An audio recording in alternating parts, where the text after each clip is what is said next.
So that's the thing. So we will be looking into the custom as a source of international law. ನಾವಾಗಲೇ ತಿಳ್ಕೊಂಡ್ವಿ last class ನಲ್ಲಿ ಯಾವುದು ಅಂತಾರಾಷ್ಟ್ರೀಯ ಕಾನೂನಿನ ಮೂಲ. ಅದನ್ನ excuse me, I think I have not shared the screen.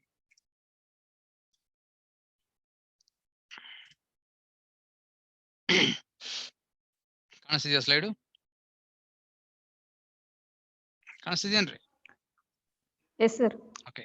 So thing is, ಅಂತಾರಾಷ್ಟ್ರೀಯ ಕಾನೂನಿನ ಮೂಲಗಳು ಯಾವುವು ಅಂತ ನಾವು ಗಮನಿಸಕ್ ಹೋದ್ರೆ, ಸೊ ಅದಕ್ಕೆ ಯಾವ್ದು ನಮ್ಗೆ ಅಳತೆಗೋಲು ಅಥವಾ ಯಾವ್ದು ಯಾರ್ಡ್ ಸ್ಟಿಕ್, ಹೆಂಗ್ ನಾವು ಅರ್ಥ ಮಾಡ್ಕೊಂಡಿದ್ದು ಅಂತಾರಾಷ್ಟ್ರೀಯ ಕಾನೂನಿನ ಮೂಲ ಅಲ್ವಾ ಅನ್ನೋದು ಯಾವ ರೀತಿ ನಾವು ಅರ್ಥ ಮಾಡ್ಕೊಬೇಕು ಅಂದ್ರೆ, ಇದಕ್ಕೆ ಅತ್ಯಂತ ಪ್ರಮುಖವಾದಂತ ಒಂದು ಸ್ಟೇಟ್ಮೆಂಟ್ ನಾವು ಅಥವಾ ಒಂದು ಆಧಾರನ ನಾವು ಲಾಸ್ಟ್ ಕ್ಲಾಸ್ ಅಲ್ಲಿ ತಿಳ್ಕೊಂಡ್ವಿ. ಅದು ಅನುಚ್ಛೇದ 38. ಅನುಚ್ಛೇದ 38 international court of justice statute, ಅಂತಾರಾಷ್ಟ್ರೀಯ ನ್ಯಾಯಾಲಯದ ಅಧಿನಿಯಮದ 38ನೇ ಅನುಚ್ಛೇದದಲ್ಲಿ ಆ ಅಂತಾರಾಷ್ಟ್ರೀಯ ನ್ಯಾಯಾಲಯ ಅಂತಾರಾಷ್ಟ್ರೀಯ ವ್ಯಾಜ್ಯಗಳನ್ನ ತನ್ನಲ್ಲಿಗೆ ಬಂದಂತಹ ಅಂತಾರಾಷ್ಟ್ರೀಯ ವ್ಯಾಜ್ಯಗಳನ್ನ ತೀರ್ಮಾನ ಮಾಡ್ಬೇಕಾದ್ರೆ ಅಂತಾರಾಷ್ಟ್ರೀಯ ಕಾನೂನನ್ನು ಬಳಸುತ್ತೆ. ಅಂತಾರಾಷ್ಟ್ರೀಯ ಕಾನೂನ ಯಾವ್ದ್ರ ಮೂಲಕ ಎಲ್ಲೆಲ್ಲಿಂದ ಪಡ್ಕೊಂಡು ಅಥವಾ ಯಾವ ನಿಯಮಗಳನ್ನ ಅನ್ವಯಿಸಿ ವ್ಯಾಜ್ಯಗಳನ್ನ ತೀರ್ಮಾನ ಮಾಡ್ತಾರೆ ಅಂದ್ರೆ ಅದನ್ನ ವಿವರವಾಗಿ 38ನೇ ಅನುಚ್ಛೇದದಲ್ಲಿ ನೀಡಿದರೆ. ಅದರಲ್ಲಿ ಹಲವಾರು ಮೂಲಗಳಿದಾವೆ. ಅದರಲ್ಲಿ ಪ್ರಮುಖವಾದದ್ದು ಇಂಟರ್ನ್ಯಾಷನಲ್ ಕಸ್ಟಮ್, ಅಂತಾರಾಷ್ಟ್ರೀಯ ಅಂತಾರಾಷ್ಟ್ರೀಯ ಸಂಪ್ರದಾಯಗಳು. ಆದ್ರೆ ಅಂತಾರಾಷ್ಟ್ರೀಯ ಸಂಪ್ರದಾಯಗಳು ಹೆಂಗ್ ಬರ್ತವೆ, ಯಾವ ಆಧಾರದ ಮೇಲೆ ಅವು ಕಾನೂನಾಗಿ ಮಾರ್ಪಡ್ತವೆ ಅನ್ನೋದು ತಿಳ್ಕೊಳ್ಳೋದು ಬಹಳ ಮುಖ್ಯ. ಸೊ ಯಾವಾಗ ಅಂತಾರಾಷ್ಟ್ರೀಯ ಸಂಪ್ರದಾಯಗಳಾಗಿ ಕೆಲವು ನಡವಳಿಕೆಗಳು, ಕೆಲವು ರೂಢಿಗಳು, ಕೆಲವು ಪ್ರಾಕ್ಟೀಸಸ್ ಏನ್ ಕರಿತೀವಿ ನಾವು, ಅವುಗಳನ್ನ ಅಂತಾರಾಷ್ಟ್ರೀಯ ಕಾನೂನಿನ ಸಂಪ್ರದಾಯ ನಿಯಮಗಳು ಅಂತ ಯಾವಾಗ ಪರಿಗಣಿಸಬಹುದು ಅನ್ನೋದನ್ನ ನಾವು ಇವಾಗ ಅರ್ಥ ಮಾಡ್ಕೊಳಕ್ ಪ್ರಯತ್ನ ಪಡ್ತಿದ್ದೀವಿ. ಸೊ ಇದು ಗೊತ್ತಾಗ್ಬೇಕು ಅಂದ್ರೆ ನಮ್ಗೆ ಫಸ್ಟ್ ಈ ಮೂರರ ನಡುವೆ ಡಿಫ್ರೆನ್ಸ್ ಗೊತ್ತಿರ್ಬೇಕು. ಆಲ್ಮೋಸ್ಟ್ ಪ್ರಾಕ್ಟೀಸ್ ಮತ್ತೆ ಯೂಸೇಜಸ್ ಎರಡು ಒಂದೇ. ಪ್ರಾಕ್ಟೀಸ್ ಅಂದ್ರೆ ರೂಢಿ, ಯೂಸೇಜ್ ಅಂದ್ರೆ ಬಳಕೆ, ಕಸ್ಟಮ್ ಅಂದ್ರೆ ಪದ್ಧತಿ. ಎಲ್ಲಾ ಬಳಕೆಗಳು, ಎಲ್ಲಾ ರೂಢಿಗಳು ಪದ್ಧತಿಗಳಾಗಿ ಅಥವಾ ಸಂಪ್ರದಾಯಗಳಾಗಿ ಮಾರ್ಪಾಡಾಗೋದಿಲ್ಲ. ಮತ್ತೆ ಎಲ್ಲಾ ರೂಢಿ ಮತ್ತೆ ಬಳಕೆಗಳನ್ನೆಲ್ಲ ನಾವು ಸಂಪ್ರದಾಯಗಳು ಅಂತ ಹೇಳಕ್ಕೂ ಸಾಧ್ಯ ಇಲ್ಲ. ಸೊ ಅದರಿಂದ ಈ ರೂಢಿ, ಸಂಪ್ರದಾಯ ಮತ್ತು ಬಳಕೆ ಇವುಗಳ ನಡುವೆ ಇರೋ ವ್ಯತ್ಯಾಸ ಏನು ಅನ್ನೋದು ನಮಗೆ ಸ್ಪಷ್ಟ ಆಗ್ಬೇಕು. That is the first thing which will be looking into. ಇದನ್ನ ಬ್ರೀಫ್ ಆಗಿ ಒಂದ್ ದಿವಸ ಹೇಳಿದ್ದೆ. I don't know how many of you could understand that. ಇವತ್ತು ಈ ಕಾಂಟೆಕ್ಸ್ಟ್ ಅಲ್ಲಿ ಇದನ್ನ ಅರ್ಥ ಮಾಡ್ಕೊಳ್ಳೋಕೆ ಪ್ರಯತ್ನ ಪಡೋಣ. So coming to the first point, usage represents the initial stage of custom. ಏನಂದ್ರೆ ಯೂಸೇಜ್ ಅಂದ್ರೆ ಬಳಕೆ, ಪ್ರಾಕ್ಟೀಸ್ ಅಂದ್ರೆ ರೂಢಿ. ಈ ಯೂಸೇಜ್ ಮತ್ತೆ ಪ್ರಾಕ್ಟೀಸ್, ಈ ರೂಢಿ ಮತ್ತು ಬಳಕೆಗಳಿದಾವಲ್ಲ, ಇವು ಇವೇನಿದಾವೆ ಅಂದ್ರೆ,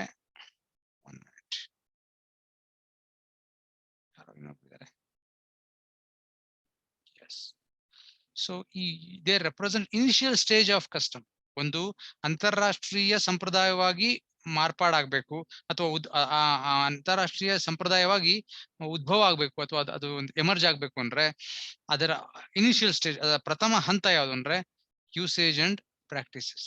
ರೂಢಿ ಮತ್ತು ಬಳಕೆಗಳು ಆ ಒಂದು ಕ್ರಿಯೆಗಳು, ಆ ಚಟುವಟಿಕೆಗಳು ಮುಂದೆ ಸಂಪ್ರದಾಯವಾಗಿ ಮಾರ್ಪಡೋದ್ರಲ್ಲಿ ಮೊದಲನೇ ಹಂತದಲ್ಲಿ ಅವುಗಳನ್ನ ರೂಢಿ ಮತ್ತು ಬಳಕೆಗಳು ಅಂತ ಕರಿತೀವಿ. Usages represent and practices represents the initial stage of custom.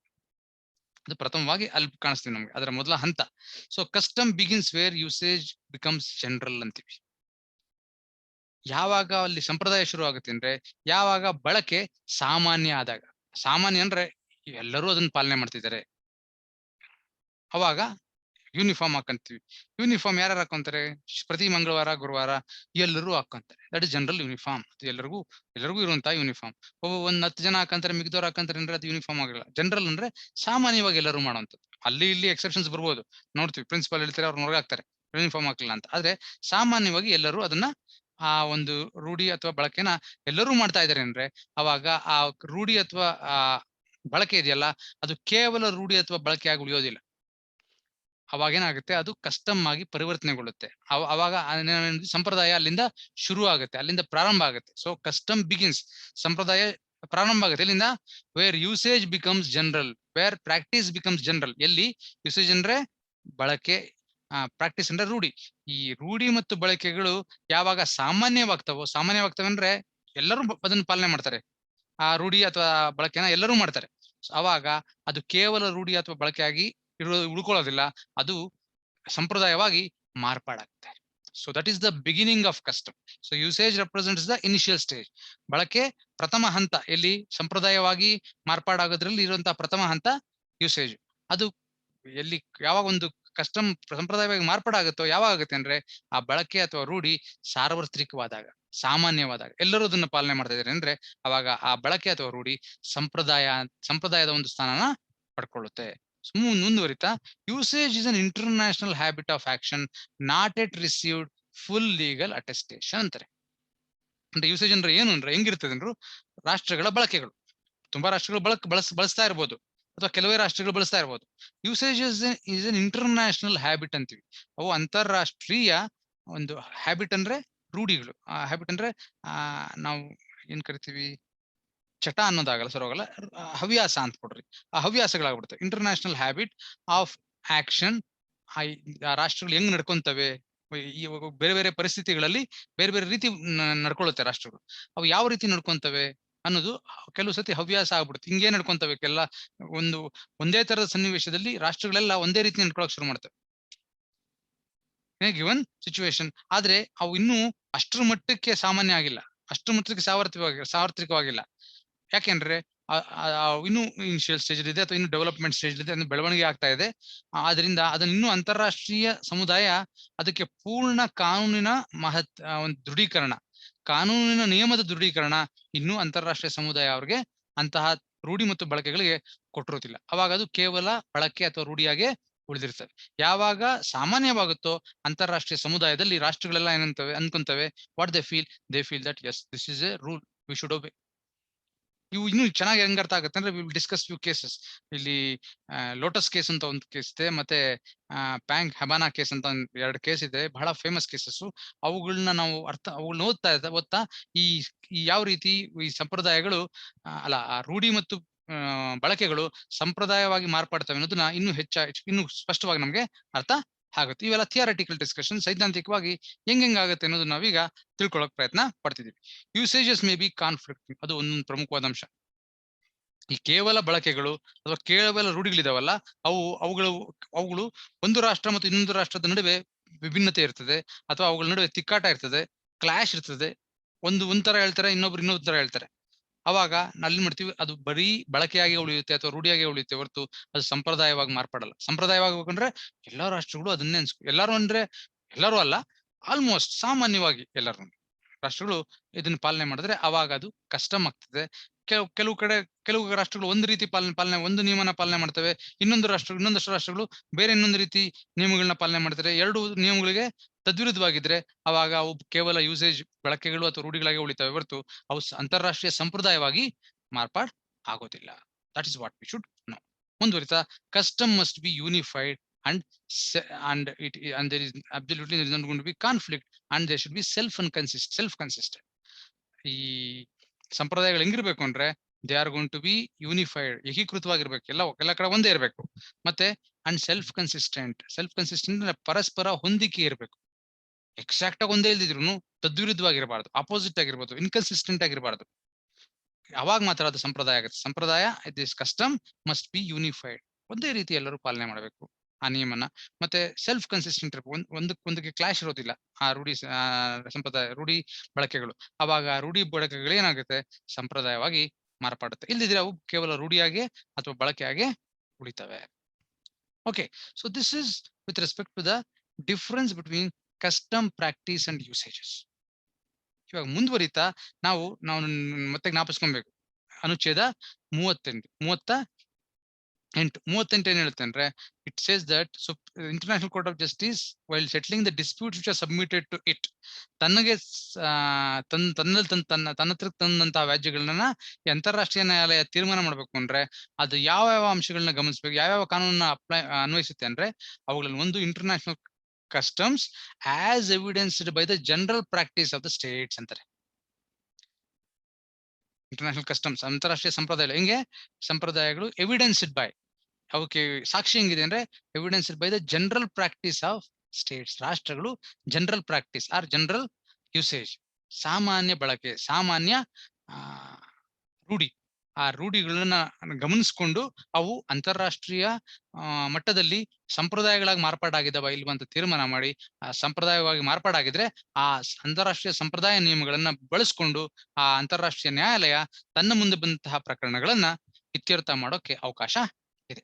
ಅದರಿಂದ ನಮ್ಗೆ ಏನ್ ಗೊತ್ತಿರ್ಬೇಕು ಅಂದ್ರೆ ಪ್ರಾಕ್ಟೀಸ್ ಅಂದ್ರೆ ಏನ್ ಗೊತ್ತಿರಬೇಕು, ಯೂಸೇಜ್ ಅಂದ್ರೆ ಏನ್ ಗೊತ್ತಿರಬೇಕು, ಮತ್ತೆ ಕಸ್ಟಮ್ ಅಂದ್ರೆ ಏನ್ ಗೊತ್ತಿರಬೇಕು. ಈ ಕಸ್ಟಮ್, ಯೂಸೇಜ್ ಮತ್ತೆ ಪ್ರಾಕ್ಟೀಸ್, ಬಳಕೆ ಮತ್ತು ರೂಢಿ ಅವು ಸಾರ್ವತ್ರಿಕವಾದ್ರೆ ಸಾಮಾನ್ಯವಾದ್ರೆ ಎಲ್ಲರೂ ಅದನ್ನೇ ಮಾಡ್ತಾ ಇದ್ದಾರೆ ಅಂದ್ರೆ ಅದೇ ತರ ನಡ್ಕೊಂತಿದ್ದಾರೆ ಅಂದ್ರೆ ಅವಾಗ ಅದು ರೂಢಿ ಅಥವಾ ಬಳಕೆ ಕೇವಲ ರೂಢಿ ಬಳಕೆ ಆಗಿರೋದಿಲ್ಲ, ಅದು ಅಂತಾರಾಷ್ಟ್ರೀಯ ಸಾಂಪ್ರದಾಯಿಕ ನಿಯಮವಾಗಿ ಮಾರ್ಪಾಡಾಗುತ್ತೆ. ಅದನ್ನ ಅಂತಾರಾಷ್ಟ್ರೀಯ ನ್ಯಾಯಾಲಯ ಕೂಡ ಪರಿಗಣಿಸ್ಬಿಟ್ಟು ಅದರ ಪ್ರಕಾರ ತನ್ನ ಮುಂದೆ ಬಂದಂತಹ ವ್ಯಾಜ್ಯಗಳನ್ನ ತೀರ್ಮಾನ ಮಾಡಬಹುದು. Okay, so this is with respect to custom practice and usage. ಇದ್ರ ಬಗ್ಗೆ ನಿಮ್ಗೆ ಏನಾದ್ರು ಡೌಟ್ಸ್ ಇದ್ರೆ ದಯವಿಟ್ಟು ಕೇಳಿ, otherwise we will proceed. Am I audible? ಕೇಳಿಸ್ತಾ ಇದೆಯಾ?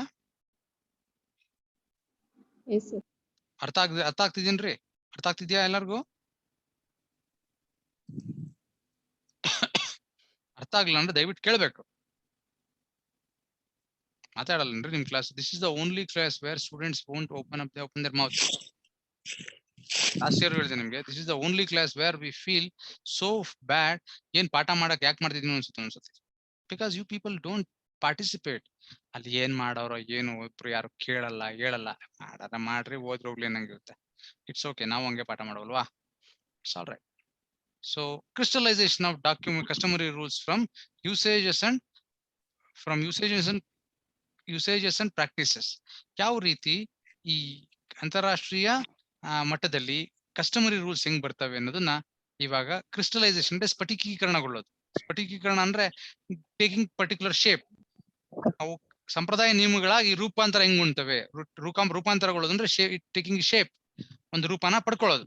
ಸೊ ಅದು ಹೆಂಗೆ ಅನ್ನೋದನ್ನ ಈಗ ತಿಳ್ಕೊಳ್ಳೋಣ. ಯಾವ್ದ್ರಲ್ಲಿ ಯಾವ ಬೇಸಿಸ್ ಮೇಲೆ?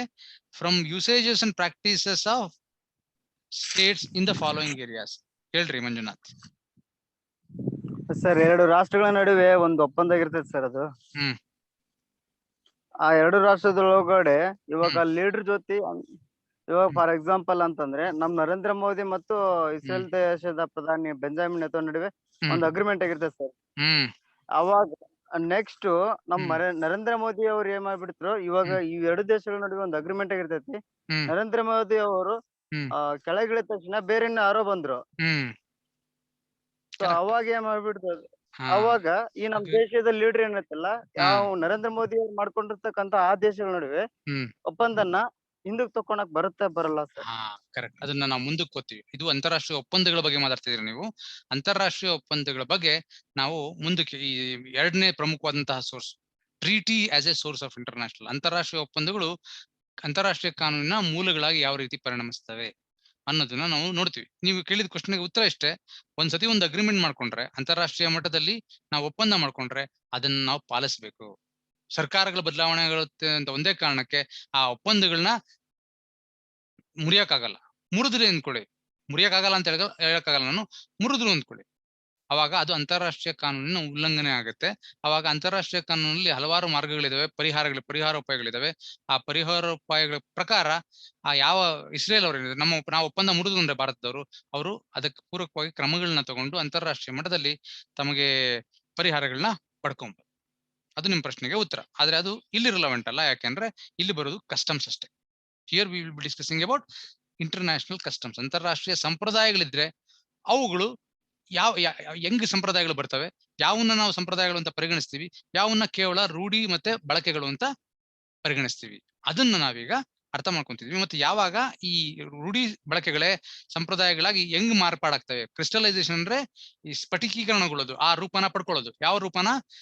ಅಂತಾರಾಷ್ಟ್ರೀಯ ಸಂಪ್ರದಾಯ ನಿಯಮಗಳ ರೂಪನ ಯಾವಾಗ ಪಡ್ಕೊಳ್ಳುತ್ತೆ ಬಳಕೆ ಮತ್ತು ರೂಢಿಗಳು ಅನ್ನೋದನ್ನ ಈಗ ನೋಡ್ತೀವಿ. ಮಂಜುನಾಥ್ ಅವ್ರ ನಿಮ್ ಪ್ರಶ್ನೆಗೆ ಉತ್ತರ ಕೊಟ್ಟೆ ಅನ್ಸುತ್ತೆ. ಅರ್ಥ ಆಯ್ತೇನ್ರಿ? ಓಕೆ. ನೆಕ್ಸ್ಟ್ ಒನ್, ಈ ಮೂರು ಏರಿಯಾಗಳಲ್ಲಿ ನಾವು ನೋಡ್ಬೋದು ಈ ಮೂರು ಪ್ರಮುಖವಾದಂತಹ ವಿಷಯಗಳಲ್ಲಿ ನಾವು ಈ ಕ್ರಿಸ್ಟಲೈಸೇಷನ್ ಇದೆಯಲ್ಲ, ಸ್ಫಟಿಕೀಕರಣಗೊಳ್ಳೋದು ಏನಿನ್ನ usages and practices of states, ರಾಷ್ಟ್ರಗಳ ನಡವಳಿಕೆ ಮತ್ತು ರೂಢಿಗಳು ಅಂತಾರಾಷ್ಟ್ರೀಯ ಸಂಪ್ರದಾಯ ನಿಯಮಗಳಾಗಿ ಸ್ಫಟಿಕೀಕರಣಗೊಳ್ಳೋದನ್ನ ಈ ಮೂರು ವಿಷಯಗಳಲ್ಲಿ ನಾವು ಕಾಣಬಹುದು. ಮೊದಲನೇ ವಿಷಯ regarding diplomatic relationship between States. Diplomatic relations between States, ರಾಜತಾಂತ್ರಿಕ ಸಂಬಂಧಗಳು ಯಾರ ನಡುವೆ ಇರುವಂತದ್ದು, ರಾಷ್ಟ್ರಗಳ ನಡುವೆ ಇರುವಂತಹ ರಾಜತಾಂತ್ರಿಕ ಸಂಪತ್ತುಗಳು. ಅವುಗಳ ಮೂಲಕ ನಾವೇನನ್ನ ಅವುಗಳ ಮೂಲಕ ಏನ್ ನೋಡ್ಬೋದು, ರಾಷ್ಟ್ರಗಳ ರೂಢಿ ಮತ್ತು ಬಳಕೆಗಳನ್ನ ನೋಡ್ಬೋದು. ಅವುಗಳು ಎಲ್ಲಾ ಕಡೆನೂ ಕಾಮನ್ ಇದ್ರೆ ಎಲ್ಲರೂ ಅದನ್ನೇ ಪಾಲನೆ ಮಾಡ್ತಾ ಇದಾರೆ ಅಂದ್ರೆ ಅವಾಗ ಏನಾಗುತ್ತೆ, ಆ ರಾಜತಾಂತ್ರಿಕ ಸಂಬಂಧಗಳನ್ನ ಈ ರೀತಿ ನಡೆಸ್ಕೊಬೇಕು ಅಂತ ಎಲ್ಲಾ ರಾಷ್ಟ್ರಗಳು ಒಂದೇ ತರ ಭಾವಿಸ್ತಾ ಇದಾವೆ ಅಂದ್ರೆ ಅವಾಗ ಆ ಒಂದು ಬಳಕೆ ಮತ್ತು ಅಥವಾ ರೂಢಿ ಇದೆಯಲ್ಲ ಅದು ಅಂತಾರಾಷ್ಟ್ರೀಯ ಸಂಪ್ರದಾಯ ನಿಯಮವಾಗಿ ಮಾರ್ಪಾಡಾಗಿದೆ ಅಂತ ಹೇಳ್ಬೋದು. So diplomatic relations between States, ಅದನ್ನು ಡೀಟೇಲ್ ಆಗಿ ಎಕ್ಸ್ಪ್ಲೇನ್ ಮಾಡ್ತೀನಿ. ಮುಂದುವರಿತಾ ಪ್ರಾಕ್ಟೀಸ್ ಆಫ್ ಇಂಟರ್ನ್ಯಾಷನಲ್ ಆರ್ಗನ್ಸ್, ಅಂತಾರಾಷ್ಟ್ರೀಯ ಸಂಘ ಸಂಸ್ಥೆಗಳು, ಅವುಗಳ ರೂಢಿ ಮತ್ತು ನಡವಳಿಕೆಗಳು. ಹಿಂಗ್ UN ಪ್ರತಿ ವರ್ಷ ಜನರಲ್ ಅಸೆಂಬ್ಲಿ ಮೀಟಿಂಗ್ ಮಾಡ್ತಾರೆ, ಪ್ರತಿ ಬಿಕ್ಕಟ್ಟಿದ್ದಾಗ ಸೆಕ್ಯೂರಿಟಿ ಕೌನ್ಸಿಲ್ ಭೇಟಿ ಮಾಡ್ತಾರೆ, ಅವ್ರು ಹಿಂಗ್ ರೆಸೊಲ್ಯೂಷನ್ಸ್ ಈ ರೀತಿ ನಿಯಮ ಈ ರೀತಿ ಸ್ಟ್ಯಾಟ್ಯೂಟ್ಸ್ ಅಲ್ಲಿ ಇರೋದಿಲ್ಲ, ಆದ್ರೆ ಈ ರೀತಿ ನಡ್ಕೊಂತಾ ಇದಾರೆ ಅವರು ಸಾಂಪ್ರದಾಯಿಕವಾಗಿ. ಅವರು ತನ್ನಂತಾನೆ ರೂಢಿಯಾಗಿ ಅಥವಾ ಬಳಕೆಯಾಗಿ ಒಂದೇ ರೀತಿ ನಡ್ಕೊಂತಾ ಇದ್ದಾವೆ ಹಲವಾರು ವರ್ಷಗಳಿಂದ. ಅವಾಗೇನ ಬೇರೆಯವ್ರಿಗೆ ಅನ್ಸುತ್ತೆ, UN ಅಲ್ಲಿ ಈ ವಿಷಯಗಳ ಕುರಿತಂತೆ ಈ ರೀತಿ ಅದು UN ಅಥವಾ ವಿಶ್ವಸಂಸ್ಥೆ ಈ ರೀತಿ ನಡ್ಕೊಳ್ಳುತ್ತೆ, ಅದು ಅಂತಾರಾಷ್ಟ್ರೀಯ ಸಾಂಪ್ರದಾಯಿಕ ನಿಯಮ ಆಗ್ಬಿಡುತ್ತೆ. ಯಾವಾಗ ಪ್ರಾಕ್ಟೀಸ್ ಆಫ್ ಇಂಟರ್ನ್ಯಾಷನಲ್ ಆರ್ಗನ್ಸ್. ಕೆಲವು ಸರ್ತಿ ಈವನ್ ಸ್ಟೇಟ್ ಲಾಸ್, ಕೆಲವು ಸರ್ತಿ ಏನಾಗುತ್ತೆ, ಸ್ಟೇಟ್ ಲಾಸ್ ಅಂದ್ರೆ ರಾಜ್ಯಗಳ ಕಾನೂನು. ನಾವು IPC ನೋಡ್ಬೋದು, CPC ನೋಡ್ಬೋದು, CRPC ನೋಡ್ಬೋದು, ಹಲವಾರು ಕಾನೂನುಗಳು ಇರ್ತವೆ. ಅವು ಕೇವಲ ಕೆಲವು ರಾಷ್ಟ್ರಗಳಿಗೆ ಸೀಮಿತವಾಗಿರುವಂತಹ ಕೆಲವು ಕಾನೂನುಗಳು ಇರ್ಬೋದು. ಅವುಗಳೇನಾಗುತ್ತೆ, ಕೆಲವು ಸರ್ತಿ ಆ ಯಾವುದೋ ಒಂದು ರಾಷ್ಟ್ರದ ಆಂತರಿಕ ಕಾನೂನು ಏನಾಗುತ್ತೆ, ಅದನ್ನ ಬೇರೆ ರಾಷ್ಟ್ರಗಳು ಬಹಳ ವರ್ಷಗಳಿಂದ ಅದನ್ನೇ ಪಾಲನೆ ಮಾಡ್ಕೊಂಡ್ ಬರ್ತವೆ. ಕಾನೂನು ಇಲ್ಲಿದೆ, ಒಂದು ರಾಷ್ಟ್ರದಕ್ಕೆ ಸೇರಿದ ಕಾನೂನು, ಆ ರಾಷ್ಟ್ರದಕ್ಕೆ ಸೇರಿದ ಕಾನೂನು ಆ ರಾಷ್ಟ್ರಕ್ಕೆ ಮಾತ್ರ ಅನ್ವಯಿಸುತ್ತೆ. ಆದ್ರೆ ಏನ್ ಮಾಡ್ತಾರೆ ಬೇರೆ ರಾಷ್ಟ್ರಗಳು, ಆ ರಾಷ್ಟ್ರದ ಕಾನೂನಲ್ಲಿ ತಿಳಿಸಿರ್ತಾರಲ್ಲ ಅದೇ ರೀತಿ ಎಲ್ಲಾ ರಾಷ್ಟ್ರಗಳು ಬಿಹೇವ್ ಮಾಡ್ತವೆ, ಅದೇ ರೀತಿ ನಡ್ಕೊಂತಾ ಇದಾವೆ ಅಂದ್ಕೊಂಡು ಸ್ಟೇಟ್ ಲಾ. ಅವಾಗ ಅದು ಕೂಡ ಅಂತಾರಾಷ್ಟ್ರೀಯ ಸಂಪ್ರದಾಯವಾಗುತ್ತೆ. ಅದು ಎಲ್ಲಿಂದ ಬಂತು, ಯಾವುದೋ ಒಂದು ರಾಷ್ಟ್ರ ಅಥವಾ ಕೆಲವು ರಾಷ್ಟ್ರಗಳ ಒಂದು ಕಾನೂನುಗಳು ಮುಂದೆ ಅಂತಾರಾಷ್ಟ್ರೀಯ ಸಂಪ್ರದಾಯವಾಗಿ ಮಾರ್ಪಡೋದಕ್ಕೂ ಸಾಧ್ಯತೆಗಳು ಇರ್ತವೆ. And for the decisions of the state courts, ಬರೀ ಸ್ಟೇಟ್ ಲಾಸ್ ಅಲ್ಲ, ರಾಷ್ಟ್ರಗಳ ಕಾನೂನುಗಳಷ್ಟೇ ಅಲ್ಲ, ರಾಷ್ಟ್ರಗಳ ನ್ಯಾಯಾಲಯಗಳು ಕೊಡೋ ತೀರ್ಪುಗಳು, ಅವುಗಳನ್ನ ಕೆಲವರು ಒಪ್ಕೊಬಹುದು. ನಾನು ಒಂದು ಎಕ್ಸಾಂಪಲ್ ಕೊಡ್ತೀನಿ, ಮುಂದಕ್ಕೆ ಎನ್ವೈರನ್ಮೆಂಟ್ ಎಲ್ಲ ಓದ್ತೀರಿ ನೀವು. ಸೊ ಪಬ್ಲಿಕ್ ಟ್ರಸ್ಟ್ ಡಾಕ್ಟ್ರಿನ್ ಅಂತ ಒಂದು ಡಾಕ್ಟ್ರಿನ್ ಇದೆ, ಪೊಲ್ಯೂಟರ್ಸ್ ಪೇ ಪ್ರಿನ್ಸಿಪಲ್ ಅಂತ ಒಂದು ಪ್ರಿನ್ಸಿಪಲ್ ಇದೆ. ಇದು supreme court of America, USA supreme court decision ಕೊಡ್ತು ಇದ್ರ ಬಗ್ಗೆ ಎಲ್ಲ, ಪಬ್ಲಿಕ್ ಟ್ರಸ್ಟ್ ಡಾಕ್ಟ್ರಿನ್ ಬಗ್ಗೆ. ಮತ್ತೆ ಅದೇನು ಅನ್ನೋದು ಮುಂದೆ ನೋಡ್ತೀವಿ ನೀವು. ಸೊ ಈ ತರ ಡಾಕ್ಟ್ರಿನ್ಸ್ ನ ಸುಪ್ರೀಂ ಕೋರ್ಟ್ ಡಿಸಿಷನ್ ಕೊಡ್ತು. ಅದನ್ನ ಆಮೇಲೆ ಏನ್ ಮಾಡ್ತು ಅಂದ್ರೆ ನಮ್ಮ ಸುಪ್ರೀಂ ಕೋರ್ಟ್ ಆಫ್ ಇಂಡಿಯಾ, ಭಾರತದ ಸರ್ವೋಚ್ಚ ನ್ಯಾಯಾಲಯ ಕೂಡ ಅದನ್ನು ಗುರುತಿಸಿ ಒಪ್ಕೊಂತು. ಹೌದು, ಪಬ್ಲಿಕ್ ಟ್ರಸ್ಟ್ ಡಾಕ್ಟ್ರಿನ್ ಮತ್ತೆ ಪೊಲ್ಯೂಟರ್ ಪೇ ಪ್ರಿನ್ಸಿಪಲ್ ಇವೆಲ್ಲ ಇದಾವಲ್ಲ, ಇವೆಲ್ಲ ಪಾಲನೆ ಮಾಡ್ಬೇಕು, ಇವು ನಮ್ಮ ರಾಷ್ಟ್ರದ ಒಂದು ಭಾಗ ಕೂಡ ಅಂತ ಹೇಳುದು. ಇದು ಈ ರಾಷ್ಟ್ರಗಳ ನಡುವೆ ಮಾತ್ರ ಬಂದಿತ್ತು. ಈ ಮುಂದಕ್ಕೆ ಏನ್ ಮಾಡುತ್ತೆ, ಈ ಎಲ್ಲಾ ರಾಷ್ಟ್ರಗಳು ಇದನ್ನ ಪಾಲನೆ ಮಾಡ್ತಾರೆ. ಯಾರ ಪೊಲ್ಯೂಷನ್ ಮಾಡಿದ್ರೆ, ಯಾರು ಪೊಲ್ಯೂಷನ್ ಮಾಡ್ತಾರೋ IC ಇರ್ಬೋದು, ಇನ್ನೊಂದ್ ಕಡೆಯಲ್ಲಿ ಇರ್ಬೋದು, ಅವರೇ ಅದನ್ನ ತೊಳಿಬೇಕು, ಅದನ್ನೇ ಕ್ಲೀನ್ ಮಾಡ್ಬೇಕು, ಅದಕ್ಕೆ ದುಡ್ಡು ಖರ್ಚು ಮಾಡಿ ಸ್ವಚ್ಛಗೊಳಿಸಬೇಕು. ಪಬ್ಲಿಕ್ ಟ್ರಸ್ಟ್ ಡಾಕ್ಟ್ರಿನ್, IC ಯಾರಿಗೆ ಸೇರಿದ್ದು, IC ಅಂದ್ರೆ ಸಮುದ್ರ, ಯಾರಿಗೂ ಸೇರಿದಿರೋ ಸಮುದ್ರ ಯಾರಿಗೆ ಸೇರಿದ್ದು, ಎಲ್ಲರಿಗೂ ಸೇರಿದ್ದು. ಅದನ್ನ ಹೆಂಗ್ ಬಳಸ್ಬೇಕು, ಬಹಳ ಹುಷಾರಾಗಿ ಬಳಸ್ಬೇಕು. ಈ ರೀತಿ ಸಂಪ್ರದಾಯಗಳು ಬೆಳ್ಕೊಂಡ್ ಬರ್ಬೋದು, ಅದು ಕೂಡ ಮುಂದೆ ಕಾನೂನು ಆಗುತ್ತೆ.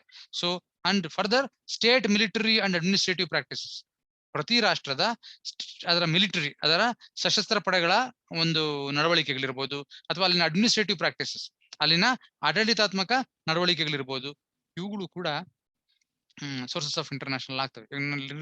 ಮೊನ್ನೆ ಕಾಂಟ್ರವರ್ಸಿ ಇತ್ತು, ಸಿಂಗಾಪುರ್ ಅವರು ಗಲಾಟೆ ಮಾಡಿದ್ರು. ಏನಂದ್ರೆ ಕೇಜ್ರಿವಾಲ್ ಏನೋ ಸ್ಟೇಟ್ಮೆಂಟ್ ಕೊಡು, ಕೇಜ್ರಿವಾಲ್ ಗೊತ್ತಲ್ಲ, Delhi chief minister. So Singapore variant ಇನ್ನೊಂದು ಬರ್ತಾ ಇದೆ, ಅದು ಮಕ್ಕಳ ಮೇಲೆ ಅಟ್ಯಾಕ್ ಮಾಡುತ್ತೆ, ಅದರಿಂದ ಈ ಸಿಂಗಾಪುರ್ ಇಂದ ಬರೋ ಫ್ಲೈಟ್ಸ್ ಎಲ್ಲ ಕ್ಯಾನ್ಸಲ್ ಮಾಡ್ರಿ ಅಂತ ಟ್ವೀಟ್ ಮಾಡಿದ್ರು. ಮತ್ತೆ ಎಲ್ಲಾ ಕಡೆ ಸ್ಟೇಟ್ಮೆಂಟ್ ಕೊಟ್ರು.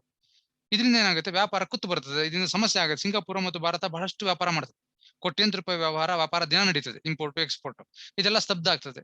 ಮತ್ತೆ ಅದು ಕೆಟ್ಟ ಹೆಸರು ಬರ್ತದೆ ಯಾರಿಗೆ, ಸಿಂಗಾಪುರಕ್ಕೆ. ಅವಾಗ ಸಿಂಗಾಪುರ ಅವ್ರು ಗಲಾಟೆ ಮಾಡಿದ್ರು, ನೋಡಿ ಇದು ಸರಿ ಇಲ್ಲ, ಹಿಂಗ್ ಸುಮ್ನೆ ಯಾವ್ದೇ ಆಧಾರಗಳಿಲ್ಲ, ಹಿಂಗೆಲ್ಲ ಮಾತಾಡಬಾರ್ದು, ಹಿಂಗ್ ಮಾತಾಡೋದು ತಪ್ಪಾಗ್ತದೆ ಅಂತ ದೇ ರೇಸ್ ಅನ್ ಅಬ್ಜೆಕ್ಷನ್. ಅವಾಗ ಏನ್ ಮಾಡಿದ್ರು, ಎಕ್ಸ್ಟರ್ನಲ್ ಅಫೇರ್ ಮಿನಿಸ್ಟರ್, ಯಾರು ಕೇಳಿದ್ರೆ ನಮ್ಮ ಎಕ್ಸ್ಟರ್ನಲ್ ಅಫೇರ್ ಮಿನಿಸ್ಟರ್ ಯಾರು ಗೊತ್ತೇನ್ರಿ, ಯಾರು ಅಂತ? External affair minister. ಪೇಪರ್ ಓದ್ತಿದ್ರೆ ಗೊತ್ತಾಗುತ್ತೆ. ಜೈಶಂಕರ್ ಸರ್. ಜೈಶಂಕರ್ ಹೇಳಿದ್ರು, ಇಲ್ಲ ಇದೆಲ್ಲ ಕೇಜ್ರಿವಾಲ್ ಅವ್ರು ಹೇಳಿರೋದು ತಪ್ಪು, ಹಂಗೆ ಅಂತದೇನು ನಮ್ಗೆ ಗೊತ್ತಿಲ್ಲ, ಅದ್ರ ಬಗ್ಗೆ ಯಾವುದೇ ಸಾಕ್ಷಿಗಳಿಲ್ಲ, ಅದ್ರ ಬಗ್ಗೆ ಅದ್ರ ಬಗ್ಗೆ ನೀವು ಆತಂಕಗೊಳ್ಬೇಡ್ರಿ. As of now we don't know anything about Singapore variant of Covid ನ ಸಿಂಗಾಪುರ್ನ ಒಂದು ವೇರಿಯಂಟ್ ನಮ್ಮಲ್ಲಿ ಬಂದಿದೆ ಅಥವಾ ಬರ್ತಾ ಇದೆ ಅಂತ ನಮ್ಗೆ ಯಾವ್ದು ಮಾಹಿತಿ ಇಲ್ಲ, ಅದಕ್ಕೆ ಯಾವ್ದು ಸಾಕ್ಷಿ ಇಲ್ಲ, ಅದರಿಂದ ನಾವೇನು ಕ್ಯಾನ್ಸಲ್ ಮಾಡಲ್ಲ ಫ್ಲೈಟ್ಸ್ ಅಥವಾ ಯಾವುದೇ ಇದನ್ನ ಪ್ರಾಬ್ಲಮ್ ಮಾಡೋದಿಲ್ಲ ಅಂತ ಕ್ಲಾರಿಫಿಕೇಶನ್ ಕೊಟ್ಟರು. ಸೊ ಅಲ್ಲಿ ಏನಕ್ಕೆ ಸಮಸ್ಯೆ ಏನು ಅಂದ್ರೆ, we don't consider Kejriwal as a person who can speak for the nation. ನಮ್ಮ ರಾಷ್ಟ್ರನ ರೆಪ್ರೆಸೆಂಟ್ ಮಾಡೋದು ಅಂತಾರಾಷ್ಟ್ರೀಯ ಮಟ್ಟದಲ್ಲಿ ಯಾರು? ಅದು ನಮ್ಮ ಸರ್ಕಾರದಲ್ಲಿ ಯಾರು? ಮೇನ್ ಆಗಿ ನಮ್ಮ ವಿದೇಶಾಂಗ ಸಚಿವ ಇದಾರಲ್ಲ, ಅವರು ಮಾತಾಡಬೇಕು, ಅಥವಾ ಅವ್ರು ಡಿಪ್ಲೊಮ್ಯಾಟ್ಸ್ ಇರ್ತಾರೆ, ಬೇರೆ ಬೇರೆ ರಾಜತಾಂತ್ರಿಕ ಸದಸ್ಯರು ಇರ್ತಾರೆ, ಅವ್ರು ಮಾತಾಡ್ಬೇಕೆ ಹೊರತು, ಪ್ರತಿನಿಧಿಗಳು ಮಾತಾಡ್ಬೇಕು ಹೊರತು. ವಾಟ್ ಇಸ್ ಕೇಜ್ರಿವಾಲ್ ಕೆಲಸ ಏನು? Is A chief minister of Delhi. ಅಷ್ಟಕ್ಕೆ ಮಾತ್ರ ಸೀಮಿತವಾಗಿ ಹೊರತು ಅಂತಾರಾಷ್ಟ್ರೀಯ ಮಟ್ಟದ ವಿಷಯಗಳ ಬಗ್ಗೆ ಅವ್ರು ಮೂಗು ತೋರಿಸಿ ಸುಮ್ನೆ ಯಾವುದೇ ಆಧಾರ ಇಲ್ಲದೆ ಸ್ಟೇಟ್ಮೆಂಟ್ ಕೊಟ್ಟರೆ ಅದನ್ನ ಒಪ್ಪೋದಿಲ್ಲ. ಸೊ ಅಡ್ಮಿನಿಸ್ಟ್ರೇಟಿವ್ ಪ್ರಾಕ್ಟೀಸ್ ಏನು? ನಮ್ಮ ಭಾರತದ ಪರವಾಗಿ ಹೊರಗಡೆ ಯಾರು ಮಾತಾಡ್ಬೋದು? ಸೊ ವಿ ಸಪೋರ್ಟ್ ಇಸ್ರೇಲ್ ಅಂತ ತುಂಬಾ ಜನ ಹೇಳ್ತಿದ್ದಾರೆ, ನೀವು ಕೇಳಿರ್ಬೇಕು. ವಿ ಸಪೋರ್ಟ್ ಇಸ್ರೇಲ್ ಅಂತ ಕೆಲವರು ಹೇಳ್ತಾರೆ, ವಿ ಸಪೋರ್ಟ್ ಪ್ಯಾಲೆಸ್ಟೈನ್ ಅಂತಾರೆ. ಯುದ್ಧ ನಡೀತಾ ಇದೆ ಅಲ್ಲಿ. ಸೊ ನಾವು ನಮ್ಮ ಒಪಿನಿಯನ್ ಸಾವಿರ ಇರ್ಬೋದು. We may support Israel, we may support Palestine, ಆದ್ರೆ ಅಫಿಷಿಯಲ್ ಆಗಿ ನಮ್ಮ ಭಾರತದ ಸಪೋರ್ಟ್ ಇದೆಯಾ ಇಲ್ವ ಅಂತ ಯಾರು ಹೇಳೋದು? It is going to be done either by the president or by the prime minister or by the external affairs minister. Our Yadiyurappa cannot say that we support Israel. It won't make any difference. ಅರ್ಥ ಆಗ್ತಿದೆಯೇನ್ರಿ? So administrative practice ಹೆಂಗ್ ನಡ್ಕೊಂತೀವಿ, state military ಸಶಸ್ತ್ರ ಪಡೆಗಳು ಹೆಂಗ್ ನಡ್ಕೊಬೇಕು, I will give one more example. You should put maximum efforts to not to disturb or not to kill civilians. Civilians ಯುದ್ಧಗಳು ನಡಿಬೇಕಾದ್ರೆ ಅಥವಾ ನಾವೇನಾರ bomb ಹಾಕ್ತಿದೀವಿ ಅಥವಾ attack ಮಾಡ್ತಿದೀವಿ ಅಂದ್ರೆ ಸಿವಿಲಿಯನ್ಸ್ಗೆ ಯಾವುದೇ ಹಾನಿ ಮಾಡದೆ ಆದಷ್ಟು ಅವ್ರಿಗೆ ಹಾನಿ ತಪ್ಪಿಸ್ಬಿಟ್ಟು ಮಿಲಿಟರಿ ಬೇಸಸ್ ಎಲ್ಲಿ ಸಶಸ್ತ್ರ ಪಡೆಗಳಿರ್ತಾವಲ್ಲ ಅವುಗಳ ಮೇಲೆ ದಾಳಿ ಮಾಡಬೇಕು. ಆದಷ್ಟು ಸಿವಿಲಿಯನ್ಸ್ಗೆ ತೊಂದರೆ ಕೊಡಬಾರ್ದು. ಸಾರ್ವಜನಿಕರು ಯಾರು ಯುದ್ಧದಲ್ಲಿ ಪಾಲ್ಗೊಂಡಿಲ್ವೋ, ಅವರು ತಮ್ಮ ಪಾಡಿಗೆ ತಮ್ಮ ಜೀವನ ಮಾಡ್ತಿರೋ ಅವ್ರ ಮೇಲೆ ನೀವು ಅಟ್ಯಾಕ್ ಮಾಡಬಾರ್ದು. ಯಾಕೆ? ಇದನ್ನೆಲ್ಲರೂ ಪಾಲನೆ ಮಾಡ್ಬೇಕು ಅಂತಾರೆ. ಹಂಗ ಅಟ್ಯಾಕ್ ಮಾಡೋದಂಗೆ ಇಲ್ಲ ಅಂತಲ್ಲ, ಆದಷ್ಟು ಅವ್ರಿಗೆ ತೊಂದರೆ ಕೊಡಬಾರ್ದು. ಇವಾಗ ಅದೇ ಹೇಳ್ತಿದ್ದಾರೆ, ಇಸ್ರೇಲ್ ಮೇಲೆ ಅದೇ ಅಲಿಗೇಷನ್ ಏನಂದ್ರೆ ಅವರು ಸಿವಿಲಿಯನ್ ಮೇಲೆ ಅಟ್ಯಾಕ್ ಮಾಡ್ತಿದ್ದಾರೆ ಅಂತ. ಇಸ್ರೇಲ್ ಅವ್ರು ಹೇಳ್ತಾರೆ, ನಾವು ಸಿವಿಲಿಯನ್ ಅಟ್ಯಾಕ್ ಮಾಡ್ತಿಲ್ಲ, ಆದಷ್ಟು ಹುಡುಕಿ ಅವ್ರಿಗೆಲ್ಲ ಅಲ್ಲಿಂದ ಖಾಲಿ ಮಾಡ್ಕೊಳ್ಳಿ, ಆಮೇಲೆ ನಾವು ಅಟ್ಯಾಕ್ ಮಾಡ್ತೀವಿ ಅಂತಾರೆ. ಅರೆ ಹಮಾಸ್ ಅವ್ರು ಏನ್ ಮಾಡ್ತಾ ಇದಾರೆ, they are indiscriminately they are firing bullets ಅಲ್ಲ, ಬಾಂಬ್ಸ್, ರಾಕೆಟ್ ಗಳನ್ನ ಲಾಂಚ್ ಮಾಡ್ತಾರೆ. ಇದು ಎಲ್ಲಿ ಬೀಳುತ್ತೆ, ಯಾರಿಗೂ ಗೊತ್ತಿಲ್ಲ. ನೀವು ನಮ್ಮ ಸಿವಿಲಿಯನ್ ಮೇಲೆ ಅಟ್ಯಾಕ್ ಮಾಡ್ತಿರೋದು. ಮತ್ತೆ ಹಮಾಸ್ ಇದೆಯಲ್ಲ, Hamas is not considered as a state. ಅಂತಾರಾಷ್ಟ್ರೀಯ ಮಟ್ಟದಲ್ಲಿ ಅದೊಂದು ರಾಷ್ಟ್ರ ಅಂತಾನೆ ಪರಿಗಣಿಸಿರೋದಿಲ್ಲ. ಸೊ ಅದರಿಂದ ಸಾಕಷ್ಟು ಗೊಂದಲಗಳಿದಾವೆ. ಸೊ ಇವಾಗ ಅಂತಾರಾಷ್ಟ್ರೀಯ ಕಾನೂನನ್ನ ಎಲ್ಲಿ ನೋಡ್ಬೋದು, ಯಾವ್ದ್ರ ಮೂಲಕ ನೋಡ್ಬೋದು ಅಂದ್ರೆ state military and administrative practices. ಆ ಬೇರೆ ಬೇರೆ ರಾಷ್ಟ್ರಗಳು ಯಾವ ರೀತಿ ತಮ್ಮ ಸಶಸ್ತ್ರ ಪಡೆಗಳನ್ನ ನಡೆಸ್ಕೊಂತವೆ, ವಾಟ್ ದೇ ಡು, ಅವ್ರು ಹೆಂಗ್ ನಡ್ಕೊಂತಾರೆ, ಅಂಡ್ ಅಡ್ಮಿನಿಸ್ಟ್ರೇಟಿವ್ ಪ್ರಾಕ್ಟೀಸಸ್ ಆಡಳಿತಾತ್ಮಕವಾಗಿ ಬೇರೆ ರಾಷ್ಟ್ರಗಳ ಜೊತೆ ಯಾವ ರೀತಿ ನಡ್ಕೊಂತವೆ. ಇವೆಲ್ಲ ಸಾಮಾನ್ಯವಾದ್ರೆ ಎಲ್ಲಾ ರಾಷ್ಟ್ರಗಳು ಒಂದೇ ರೀತಿ ನಡ್ಕೊಳಕ್ ಶುರು ಮಾಡೋದು ಅಂದ್ರೆ ಆ ನಡವಳಿಕೆ ಏನಾಗುತ್ತಲ್ಲ, ಆ ರೂಢಿ ಏನಾಗುತ್ತಲ್ಲ, ಆ ಒಂದು ಬಳಕೆ ಏನಾಗುತ್ತಲ್ಲ, ಅದು ಕೇವಲ ಬಳಕೆ ರೂಢಿಯಾಗೇ ಉಳಿಯೋದಿಲ್ಲ, ಅದು ಅಂತಾರಾಷ್ಟ್ರೀಯ ಸಂಪ್ರದಾಯವಾಗಿ ಮಾರ್ಪಾಡಾಗುತ್ತೆ. I hope you can understand. So this is how it works. Okay, ಏನಾದ್ರು ಡೌಟ್ ಇದ್ರೆ ಕೇಳ್ಬೋದು.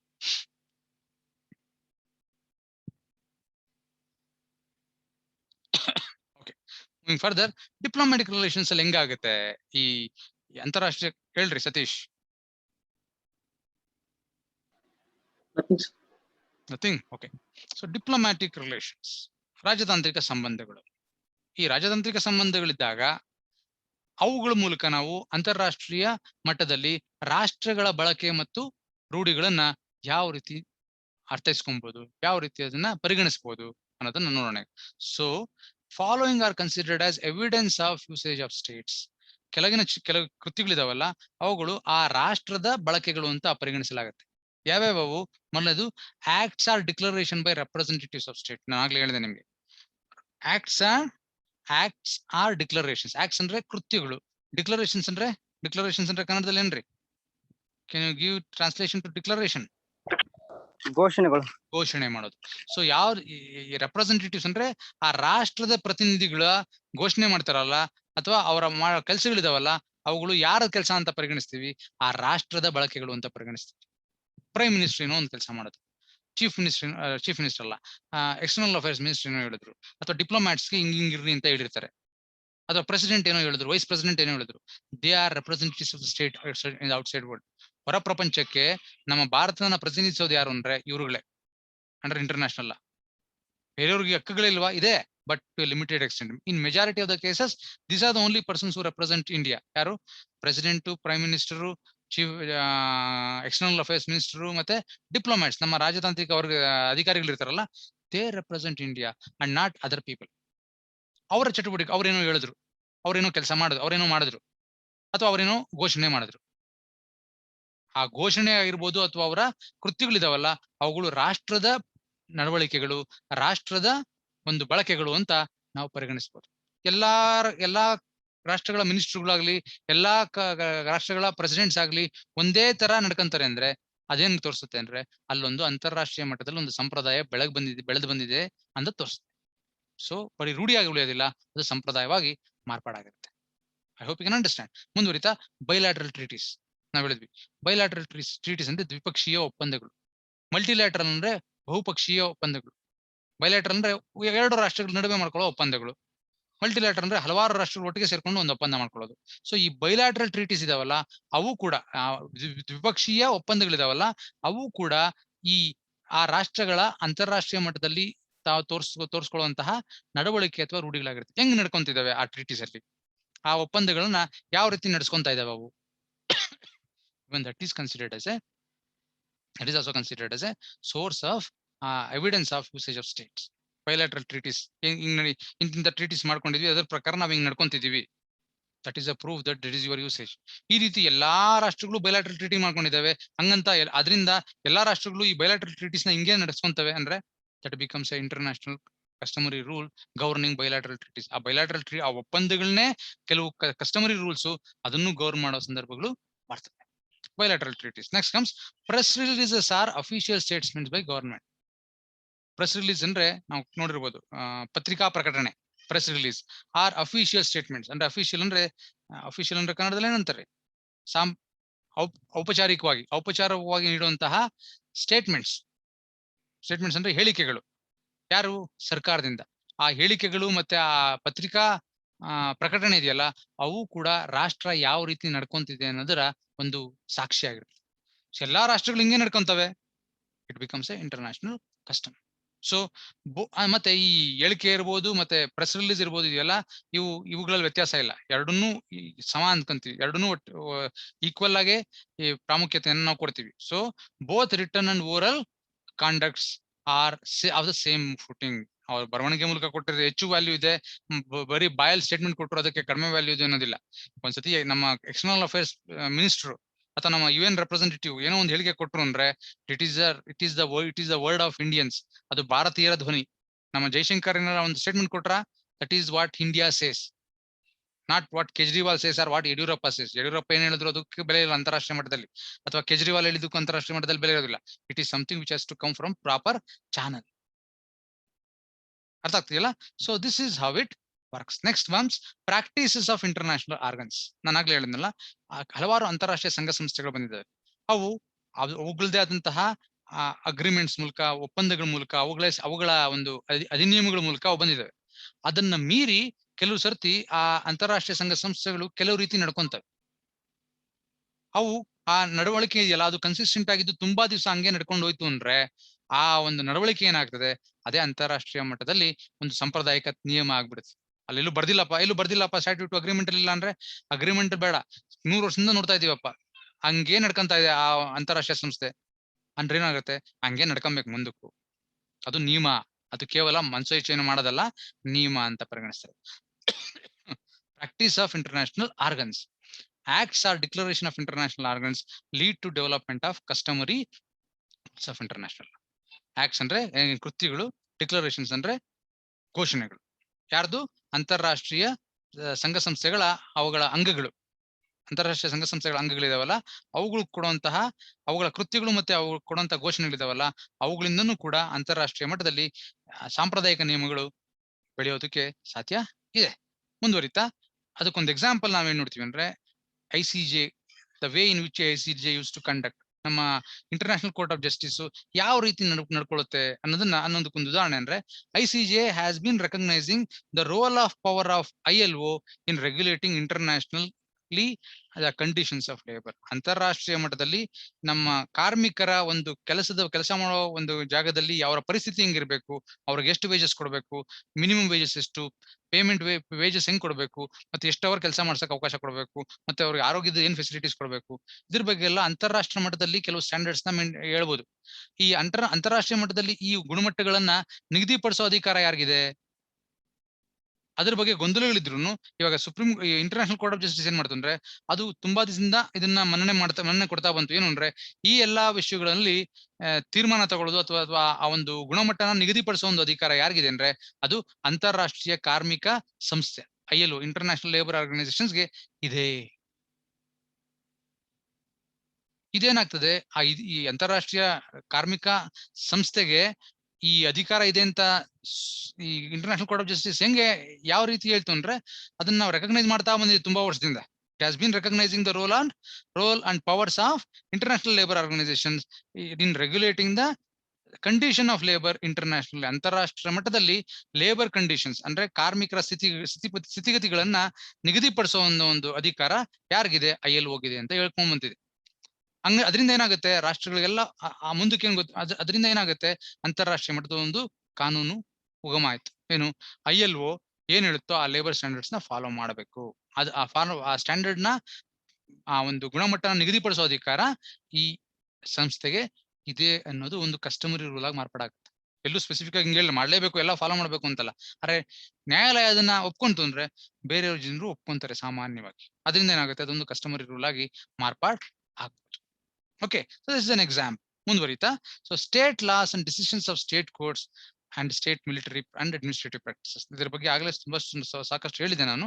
State laws are judicial decisions of states courts or state practices may indicate. ಈ ರಾಷ್ಟ್ರದ ಸ್ಟೇಟ್ ಲಾ, ರಾಷ್ಟ್ರದ ಕಾನೂನು, ಜುಡಿಷಿಯಲ್ ಡಿಸಿಷನ್ಸ್ ಆ ರಾಷ್ಟ್ರದ ನ್ಯಾಯಾಲಯಗಳು ಕೊಡುವಂತಹ ತೀರ್ಪುಗಳು, ಮತ್ತೆ ಆ ಸ್ಟೇಟ್ ಪ್ರಾಕ್ಟೀಸಸ್ ಆ ರಾಷ್ಟ್ರಗಳ ನಡವಳಿಕೆಗಳು, ಅವು ಏನನ್ನು ತೋರಿಸುತ್ತೆ ಅಂದ್ರೆ they may indicate adoption of similar rules as to suggest the general recognition of broad principles. ಯಾವುದೋ ಒಂದು ರಾಷ್ಟ್ರ ಅದನ್ನ ನಡ್ಸ್ಕೊಂಡ್ ಬಂದಿತ್ತು, ಅದನ್ನ ಗ್ರಾಜುವಲ್ ಆಗಿ ಏನ್ ಮಾಡಿದ್ರು, ಬೇರೆ ಬೇರೆ ರಾಷ್ಟ್ರಗಳು ಪಾಲನೆ ಮಾಡ್ಕೊಂಡ್ ಬಂದು ಯಾರ್ಯಾರು ಅದನ್ನ ಪಾಲನೆ ಮಾಡ್ಕೊಂಡ್ ಬಂದಿದ್ವೋ ಅವೆಲ್ಲವಕ್ಕೂ ಏನಾಗುತ್ತೆ, ಅದು ಅಂತಾರಾಷ್ಟ್ರೀಯ ಮಟ್ಟದಲ್ಲಿ ಒಂದು ಸಾಂಪ್ರದಾಯಿಕ ನಿಯಮ ಆಗ್ಬಿಡುತ್ತೆ. ಅದನ್ನ ಬಳಸ್ಕೊಂಡು ಏನ್ ಮಾಡ್ಬೋದು, ಯಾವುದೇ ವ್ಯಾಜ್ಯಗಳು ಬಂದ್ರು ಅಂತಾರಾಷ್ಟ್ರೀಯ ನ್ಯಾಯಾಲಯ ತೀರ್ಪು ಕೊಡಬಹುದು. ಅದರ ಮುಂದೆ ಬಂದಂತಹ ವ್ಯಾಜ್ಯಗಳಿಗೆ ತೀರ್ಪು ಕೊಡೋ ಅಧಿಕಾರ, ಇದನ್ನು ಬಳಸ್ಕೊಂಡು ತೀರ್ಪು ಕೊಡೋ ಒಂದು ಅಧಿಕಾರ ಅಂತಾರಾಷ್ಟ್ರೀಯ ನ್ಯಾಯಾಲಯಕ್ಕೆ ಇರುತ್ತೆ. Okay, so this is how it works. So ಮುಂದುವರಿತಾ, ಅದು ಸ್ಕೋಶಿಯಾ ಕೇಸ್ ಅಂತ ಒಂದು ಕೇಸ್ ಇದೆ. We will be discussing in further details as to this case in detail. ಮುಂದೆ most probably relationship between international and municipal ಅನ್ನೋ ಕಡೆ ಇದ್ರ ಬಗ್ಗೆ ಇನ್ನೂ ಡೀಟೇಲ್ ಆಗಿ ನಾವು ಸ್ಕೋಶಿಯಾ ಕೇಸ್ ನ ಡೀಟೇಲ್ ಆಗಿ ಗೊತ್ತಿ. One of the most landmark judgment given, and its facts are very interesting. At the same time, the decisions are also, and issues involved are also very interesting, and the decision also gives a lot of information as to how international customs are going to emerge even from state practices. ಅನ್ನೋದನ್ನ ನಾವು ಅಲ್ಲಿ detail ಆಗಿ ನೋಡ್ತೀವಿ ಮುಂದೆ. So this is with respect to crystallization of international customary rules from the usages and practices of states and international organs. ಇದರಿಂದ ಏನ್ ತಿಳ್ಕೊಂತಿದೀವಿ, ಅಂತಾರಾಷ್ಟ್ರೀಯ ಸಾಂಪ್ರದಾಯಿಕ ನಿಯಮಗಳು ಯಾವ ರೀತಿ ರಾಷ್ಟ್ರ ಮತ್ತು ಅಂತಾರಾಷ್ಟ್ರೀಯ ಸಂಘ ಸಂಸ್ಥೆಗಳ ರೂಢಿ ಮತ್ತು ಬಳಕೆಗಳ ಮೂಲಕ ಈ ಸಾಂಪ್ರದಾಯಿಕ ನಿಯಮಗಳು ಯಾವ ರೀತಿ ರೂಪುಗೊಳ್ತವೆ ಅಥವಾ ಅವು ಪ್ರಚಲಿತಗೊಳ್ತವೆ ಅಥವಾ ಉದ್ಭವ ಆಗ್ತವೆ ಅನ್ನೋದನ್ನ ಇಷ್ಟೊತ್ತು ನಾವು ತಿಳ್ಕೊಂತ ಇದೀವಿ. Then comes evidence of state practices. ಈ ರಾಷ್ಟ್ರದ ನಡವಳಿಕೆಗಳಿರ್ಬೋದು ಅಥವಾ ರಾಷ್ಟ್ರದ ರೂಢಿಗಳಿರ್ಬೋದು ಅಥವಾ ಬಳಕೆಗಳಿರ್ಬೋದು, ಅವುಗಳ ಒಂದು ಎವಿಡೆನ್ಸ್ ಏನು, ಅವುಗಳ ಸಾಕ್ಷಿ ಏನು, ಆಗಲೇ ಒಂದಷ್ಟು ಸಾಕ್ಷಿಗಳನ್ನ ನಾವು ನೋಡಿದ್ವಿ. ಮುಂದುವರಿತಾ, ಅಫಿಷಿಯಲ್ ಬುಕ್ ಅಂದ್ರೆ ಔಪಚಾರಿಕವಾಗಿ ಬರೆದಂತಹ ಪುಸ್ತಕಗಳು ಏನಿದೆ, official books, official records, official gazette ಇದೀವಿ. ಒಂದು ಎಕ್ಸಾಂಪಲ್ ನಿಮ್ಗೆ, official gazette is going to be an official book. ಸರ್ಕಾರದಿಂದ ಮಾನ್ಯತೆಗೊಂಡು ಅದು ಪಬ್ಲಿಷ್ ಮಾಡಿರುತ್ತೆ, ಅದನ್ನ ಅಫಿಷಿಯಲ್ ಬುಕ್ಸ್ ಅಂತ ಕರಿತೀವಿ. ತುಂಬಾ ಸರ್ಕಾರದಿಂದ ಬರೋ ಪ್ರತಿ ಆದೇಶಗಳಿರ್ಬೋದು, ಪ್ರತಿ ಕಾನೂನುಗಳಿರ್ಬೋದು ಅಥವಾ ನೋಟಿಫಿಕೇಶನ್ಸ್ ಇರ್ಬೋದು, ಇವೆಲ್ಲ ಏನಿದೆಯಲ್ಲ ಇವೆಲ್ಲ ಅಫಿಷಿಯಲ್ ಬುಕ್ಸ್. ಅವುಗಳನ್ನ ನೋಡ್ಬಿಟ್ರೆ ಏನ್ ಗೊತ್ತಾಗುತ್ತೆ, ಆ ರಾಷ್ಟ್ರ ಯಾವ ರೀತಿ ನಡ್ಕೊಳ್ಳುತ್ತೆ, ಆ ರಾಷ್ಟ್ರೀಯ ಬಳಕೆಗಳೇನು, ಆ ರಾಷ್ಟ್ರದ ರೂಢಿಗಳೇನು ಅನ್ನೋದು ಆ ಅಫಿಷಿಯಲ್ ಬುಕ್ಸ್ ಇಂದ ಕೂಡ ನಾವು ತಿಳ್ಕೊಬಹುದು. Next documents of naval and air force manual. ದಸ್ತಾವೇಜುಗಳು ಯಾವುದು? ನೇವಲ್ ಅಂದ್ರೆ ಏನಂತಾರೆ, ನೇವಿನ, ಏರ್ ಫೋರ್ಸ್ ಅಂದ್ರೆ ವಾಯುಸೇನಾ, ಆರ್ಮಿ ಅಂದ್ರೆ ಭೂಸೇನೆ, ನೇವಿ ಏನಂತಾರ್ರಿ ನೇವಿನ ಕನ್ನಡದಲ್ಲಿ? ನೌಕಾಪಡೆ ಸರ್. ನೌಕಾಪಡೆ, ಕರೆಕ್ಟ್. ನೌಕಾಪಡೆ ಇದೆಯಲ್ಲ. Documents of naval air force manuals, even manual of army. ಅವ್ ಹೆಂಗ್ ನಡ್ಕೊಬೇಕು? ಒಂದು ರಾಷ್ಟ್ರದ ನೌಕಾಪಡೆ, ಒಂದು ರಾಷ್ಟ್ರದ ವಾಯುಪಡೆ ಯಾವ ರೀತಿ ನಡ್ಕೊಬೇಕು, ಎಷ್ಟು ಹೈಟ್ ಅಲ್ಲಿ ಹೋಗ್ಬೋದು, ಬೇರೆ ರಾಷ್ಟ್ರದ ಏರಿಯಾ ಮೇಲೆ ಎಷ್ಟು ಆರ್ಬೋದು, ಮತ್ತೆ ಎಲ್ಲಿ ಎಂಟ್ರಿ, ಯಾವ ಸಂದರ್ಭದಲ್ಲಿ ಒಂದು ರಾಷ್ಟ್ರದ ವಿಮಾನಗಳು ಬೇರೆ ರಾಷ್ಟ್ರದ ಒಂದು ಭೂಪ್ರದೇಶಕ್ಕೆ ಎಂಟರ್ ಆಗ್ಬೋದು, ಎಂಟರ್ ಆಗಕ್ ಮುಂಚೆ ಏನ್ ಸಿಗ್ನಲ್ ಕೊಡಬೇಕು, ಮತ್ತೆ ಹೆಂಗ್ ನಡ್ಕೊಬೇಕು, ಯಾವ್ದು ಮಿಲಿಟರಿ ಏರ್ಕ್ರಾಫ್ಟ್ ಆದ್ರೆ ಅವುಗಳ ಮೇಲೆ ಏನ್ ಸಿಂಬಲ್ ಇರಬೇಕು, ಈ ರೀತಿ ಹಲವಾರು ನಿಯಮಗಳಿರ್ತವೆ. ಪ್ರತಿ ಒಂದು ರಾಷ್ಟ್ರದ ನೌಕಾಪಡೆ ಆಗಿರ್ಬೋದು ಅಥವಾ ಅದರ ವಾಯುಪಡೆಗಳಿರ್ಬೋದು, ಕೆಲವು ಸಾಮಾನ್ಯ ನಿಯಮಗಳಿರ್ತವೆ. ಈ ರೀತಿ ಅವರು ಬಿಹೇವ್ ಮಾಡ್ಬೇಕು, ಈ ರೀತಿ ಅವ್ರು ನಡ್ಕೊಬೇಕು, ಅವುಗಳು ಮ್ಯಾನ್ಯುಯಲ್ ಅಲ್ಲೇ ಇರ್ತವೆ ಅಂದ್ಕೊಡ್ರಿ. Then when those manuals of most of the countries has similar practices. ಎಲ್ಲಾ ರಾಷ್ಟ್ರಗಳ, ಎಲ್ಲಾ ಅಲ್ಲದೆ ಇದ್ರು ಸಾಮಾನ್ಯ ತುಂಬಾ ರಾಷ್ಟ್ರಗಳಲ್ಲಿ ಈ ತರದ ನಿಯಮಗಳು ಅಥವಾ ಏನಿದ್ರೆ ಆ ಮ್ಯಾನ್ಯುಯಲ್ ಅಲ್ಲಿ ಆ ನಿಯಮಗಳು ಏನಾಗ್ತವೆ, ಅಂತಾರಾಷ್ಟ್ರೀಯ ಸಾಂಪ್ರದಾಯಿಕ ನಿಯಮಗಳಾಗುತ್ತೆ. ಎಲ್ಲೂ ಒಪ್ಪಂದ ಆಗಿರೋದಿಲ್ಲ ಹಿಂಗಿರ್ಬೇಕು ಅಂತ, ಆದ್ರೆ ಎಲ್ಲಾ ರಾಷ್ಟ್ರಗಳಲ್ಲೂ ಇದನ್ನ ಈ ತರ ನಡ್ಕೊಂತಾ ಇದಾವೆ. ಅವಾಗ ಏನಾಗುತ್ತೆ, ಅದು ಅಂತಾರಾಷ್ಟ್ರೀಯ ಸಾಂಪ್ರದಾಯಿಕ ನಿಯಮವಾಗಿ ಮಾರ್ಪಾಡಾಗ್ಬೋದು. ಓಕೆ, ಅದು ಹೆಂಗಾಗುತ್ತೆ ಅನ್ನೋದನ್ನ ಮುಂದಕ್ಕಿದೆ. Tests of transformation from practices and practices and usages into customs ಅನ್ನೋದು ಟೆಸ್ಟ್ಸ್ ಯಾವ್ದು ಅಂತ ಎರಡಿದಾವೆ. ಅದನ್ನ ಮುಂದಕ್ಕೆ ನಾವು ಡೀಟೇಲ್ ಆಗಿ ನೋಡೋಣ. ಸೊ ಆಲ್ಮೋಸ್ಟ್ ಟೈಮ್ ಆಗ್ತಾ ಇದೆ. So if you have any doubts in the things what we discuss so far, you can ask. Otherwise I will end the class and we will continue this evidence of state practices in detail in the next class. ಏನಾರ ಪ್ರಶ್ನೆ ಇದ್ರೆ ದಯವಿಟ್ಟು ಬೇಗ ಕೇಳಿ. It we have less than 1 minute time. Okay, ಏನು ಪ್ರಶ್ನೆ ಇಲ್ಲ. So I will conclude the class. We will meet again at 4 PM tomorrow also, where we will be discussing about the rest of the things under custom as a source of code. Thank you.